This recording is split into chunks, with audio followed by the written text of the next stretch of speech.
Kang Mas, kalau dapurnya didandani, maka saya pasti akan belajar masak. Demikian komentar seorang istri kepada suaminya. Atau seorang karyawan berkata kepada bosnya, "Bos, kalau ada fasilitas komputer Apple seri Mac yang terbagus dan yang terbaru, pasti kerja kami akan lebih cepat." Atau seorang mahasiswa berkata kepada ayahnya, "Kalau ada fasilitas kendaraan, pasti kuliah saya akan cepat selesai dan nilainya bagus." Intinya, kalau ada fasilitas, pasti akan lebih baik. Itu kata mereka dalam tanda petik. Percaya deh, memberi fasilitas kepada orang yang belum bergerak adalah kesia-siaan. Inilah yang banyak dari kita yang peduli akan infrastruktur yang saat ini banyak lagi dibangun oleh pemerintah, dan saat ini kita benar-benar ingin memperhatikan lebih dalam. Kita takut infrastruktur statis yang dibangun selama ini, yang dibangun hanya untuk menambah kemanjaan, bukan menambah cepatnya faktor produktif bangsa Indonesia mendirikan usaha-usaha seperti manufaktur, pabrik yang lebih baik lagi. Berdasarkan pengalaman banyak negara, biasanya infrastruktur dinamis yang dibangun dulu baru infrastruktur statis, alias bisa masak dulu baru dibikin dapurnya. Ini contoh loh ya. Misalnya, seseorang itu bisa komputer dulu, baru kita belikan komputer untuk fasilitasnya. Bisa masak dulu, baru dapur kita buat sesuai dengan kebutuhan pemasak. Karena dapur Chinese cooking dengan Japanese cooking, dengan Western cooking itu beda utensilnya, peralatannya. Lalu kita mau bangun infrastruktur dapur yang mana? Italian kah? Thai kah? Warteg kah? Burger fast food kah? Semua dapurnya beda, alatnya beda, dan tata letaknya beda. Itulah infrastruktur statis yang dibangun berdasarkan kedinamisan alat-alat dapur tadi. Ada baiknya kita ke depan membuat rencana kerja nasional lebih detail lagi. Membangun itu gampang, mengisi yang paling sulit. Statis itu gampang, dinamis yang lebih sulit. Membangun program berlapis 10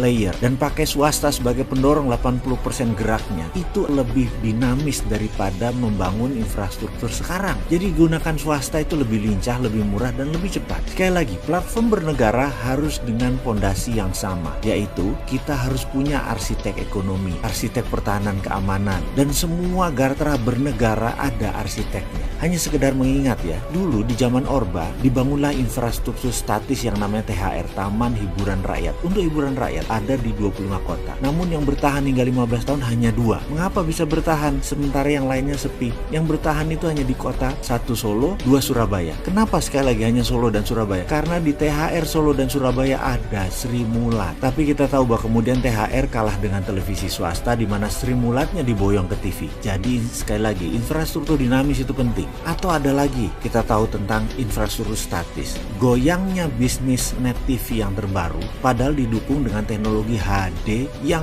sangat canggih. Sekali lagi, namun karena infrastruktur dinamisnya tidak tumbuh dengan baik, software acaranya tidak diterima pasar, terutama pengiklan, ya goyang juga net TV. Jadi ke depan bagaimana? Jadi ke depan Indonesia di dalam membangun infrastruktur statis, pastikan ada Sri Mulat yang sudah manggung. Jangan bikin Sri Mulat setelah ada infrastruktur statis. Pasti nggak lucu, pasti dipaksa lucu soalnya. Semoga paham maksud yang tersirat dalam video kali ini.